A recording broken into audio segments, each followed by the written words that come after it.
মাথাভাঙা ২ নম্বর ব্লকের রুইডাঙ্গায় বিজেপি সংখ্যালঘু নেত্রীকে বিবস্ত্র করে মারধরের ঘটনায় এবার নতুন অভিযোগ করলেন বিজেপি বিধায়ক তথা ওই দলের মহিলা মোর্চা নেত্রী অগ্নিমিত্রা পাল।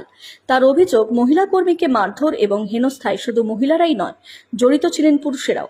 সিবিআই তদন্তের দাবি করে তিনি শাসক দলকে একহাত নিয়েছেন। অন্যদিকে তৃণমূল তাদের দাবিতে অটল। তাদের দাবি, একটি পারিবারিক ঘটনাকে রাজনীতির রং দিতে চাইছে বিজেপি। নির্যাতিতা নিজে বিজেপি সংখ্যালঘু মোর্চার জেলা কমিটির সদস্যা। অভিযোগ, মাথাভাঙা রুইডাঙ্গা এলাকায় তিনি মাঠে ছাগল চড়াতে গিয়েছিলেন। সেই সময় তাকে গালিগালাজ করে মারধর করেন কয়েকজন মহিলা, এমনকি তাকে বিবস্ত্র করেও পেটানো হয়। এই নিয়ে ঘোকসাডাঙ্গা থানায় লিখিত অভিযোগ দায়ের হওয়ার পর 4 জনকে গ্রেফতার করে এবং আরও 3 জন অর্থাৎ মোট 7 জনকে গ্রেফতার করে পুলিশ। এখনো পুলিশি তদন্ত চলছে।